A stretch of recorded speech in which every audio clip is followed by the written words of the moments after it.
Hello everybody, this is Make It Better, and today we're doing what deku was the Ghost Whisperer, probably the last part. And yes, I'm actually doing this right after I did that other video. Now, I will explain what's going on at the end of the video, but here we go. And I probably think it's going to be another part after this, but I really don't know. I'm sorry, it seems like it's weird, but I'll explain at the end. Now, so basically, all the time that they need to get prepared is finally done, and the day of the festival is happening. Everybody is very excited until Kirishima asks for a certain prop they need for, well, Ayama, and they don't have it anywhere.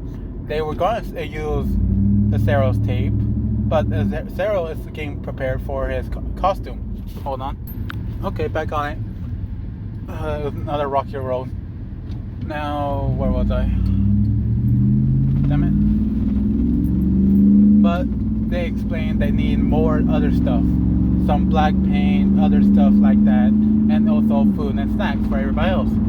Everybody was going to volunteer themselves, but everybody's getting so busy. But Zuko actually interject everybody and tell them, I can fly. Which they all said, oh yeah.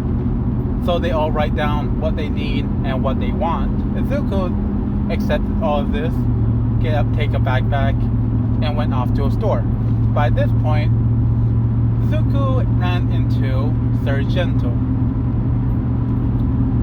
Zuko does not recognize him because he doesn't look at videos throughout YouTube at all, so he didn't recognize him. So Zuko went right back to his and goes straight towards, the classroom. As he was going over there, Sargento was following him, and Zuko felt some cold chills coming through him. So he looks behind him and sees Sargento, which with a brother. So Zuko kind of smirks and thinks that he's not gonna get through. So he immediately disappeared, which Sargento were surprised that this kid just disappeared out of nowhere. Get hit about 3 times, which Zuko did not feel bad for at all, and he immediately flew away. Now Sargento did not understand how he got hit. He was looking throughout everywhere for the perpetrator and find no one. But he went along with his plan and tried to get to UA. And he was following a certain GPS saying straight ahead, straight ahead, straight ahead, up until he hit a corner and said lost signal, error, error, turn around, all sorts of stuff other than straight ahead. So Sargento is very confused and believes it's still straight, so he kept going. But Abrava, to her point of view, she sees him just saying onward as he's not moving at all. So they're stuck in that spot up until they give up and leave, putting a damper on Sargento, and having that fight never happened. Mostly because I don't really think that's very entertaining than the next part.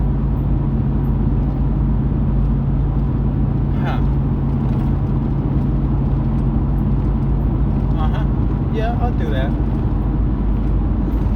Now, Zuko comes back with all the bag of goodies that everybody needs and wants. Everybody were so nervous about this, they immediately took out the snacks they wanted, and ate it all up, as well drank it all up. Now, after that moment of silence, they performed. After their performance, Zuko flew up from his dancing with the group, immediately splits out of nowhere, and seeing Ayama seemingly flying towards the top.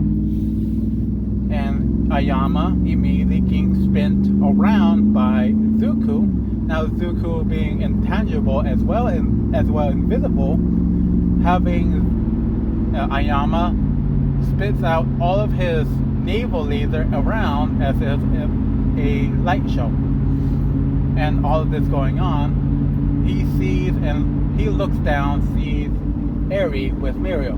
And Eri, of course, given a huge smile and excitement throughout the whole time, showing that she's very happy and excited for this whole party, the concert. Now, when it finally calmed down and everybody's taking a break, everybody in Class 1A, after they're done cleaning, Zuko sees Eri, and Eri was told, well, Muriel told them both that he needs to go to his class and help out. So, Zuko asked Eri if one more person can come along. She shyly said yes, as when Hakakuri comes by and sees the girl, she immediately says, "Oh, you're so cute," to Eri, of course. As Eri kind of blushed and shyly hides right behind to Zuko. Zuko explained to Eri that this is his girlfriend. And Eri, not knowing any better, saying, "So you," as she points to Hakakuri and then points to Zuko, "love him?" Which Hakakuri has not had a chance to say, but she said, "Yes, I love him," as she looks over to Zuko. And Zuko, feeling the tension, knowing what's coming at him, feeling a cold chill down his spine, and he said, "Yeah, and I love her too." So, Hakakuri and Zuko go around with Eri and having Eri have a time of her life. Up until almost closing time for everybody. Zuko actually was in luck and picked out the last candy apple and showed Eri, or surprised Eri, as she was leaving to going back to the hospital. Zuko gave her the apple. She took a huge bite onto it and gave a huge smile, saying it's so sweet and she loves candy apples. And she looks over to Zuko and she loves you too. Which gave a warm feeling to Zuko and promptly gave Eri a hug. Yeah, I can keep going. Later down in the night, over in the dorms, they have a chance to meet with everybody, the heroes that they met with in the summer training camp, as well as Kota. As Kota looks over to Zuko, Zuko said hi, good morning, and it's been a while since we met, seen each other. Which Kota is very happy to see, but he's more happy to have a chance to talk with his parents again. And Zuko said, "There's no need. It looks like they were holding in a lot." So he kneeled down to Koda's height and let both of his parents possess him in a certain amount of time for they both have their argument and conversation to each other, and then to Kota. As Kota gets a lecture, as you can say, for not eating certain kind of vegetables. As Kota said, "Yes, of course, I will," as he gave a huge hug on both of them. Now, when Zuko separates from the ghost, Zuko actually tells Kota the bad news. That their souls are not, well, they're not bound to anything right now. So, in the best I can say is they're moving on to the other side, which pretty much give Kota a frown and very depressed to hear this. That he's saying, "Wait, am I gonna lose my parents again?" which he started to tear up, and Zuko said yes. And being very blunt about it, tells Koda to behave yourself, and I don't know how long we'll see each other again.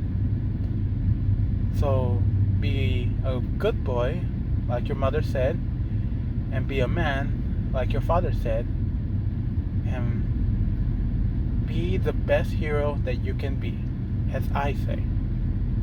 He promptly gave Zuko a hug and saying, "I will," as he sniffles and tears up. And they say their goodbyes and leave. Pixie Bob looks over to Zuko and asks why did he do that to poor Koda. And Zuko said, well, it's because I will never be here forever. And it's best for him to say his goodbyes and know true peace when they are finally gone. Which she basically said, you know, kid, even for a child like you say some really brave stuff. As Zuko said, yeah, I know. As they leave, and Zuko, feeling down in the dumps, immediately went to his bed, to his room. Hakakuri was watching this whole thing and wanted to check in for Zuko. As she was about to open or knock the door, she hears crying from the other side. So she slowly opened the door and sees Zuko crying, tearing up and crying, as he's looking out in the window. On the balcony, actually. And to his surprise, he felt a warm sensation throughout his body. And when he looks back, he sees Hakakuri hugging him from behind. He leans his head onto her shoulder and saying it's so hard. It's so... As he just kept quiet and cried throughout the night. Hakakuri, understanding all of this, just held onto him tightly and said in a soft voice saying everything is gonna be alright. Up until the night dies out. So that's the end of this series. Thank you for listening. I really do enjoy all of this. Now let me explain what's going on afterwards. I see my subscribe count is getting close to 300, and I'm not doing a special for it because it takes too long to do one. And on the mutant part, I will explain everything on it for the first episode of the first series. If you guys are still listening, I'm very grateful because I'm going to leak out some special details, and I'm not going to explain it for the other series. So basically, Zuko in the mutant what if, Zuko is going to be able to have, basically he's becoming the first mutant, so he's going to be the first to have the XG. And well, he's going to have a mixture of another quirk that I was thinking of for another series. So it's going to have a dark tone to it for the first half. And that will be, his quirk is going to be the ghoul. Certain aspects of it, he will be eating flesh, human flesh, for the first beginning of his years. And you guys will be very, I'm going to put an 18 plus for that, just for you guys to know. And I think that will be everything I need to tell you guys. So have a nice day. I hope you enjoy this part, and bye.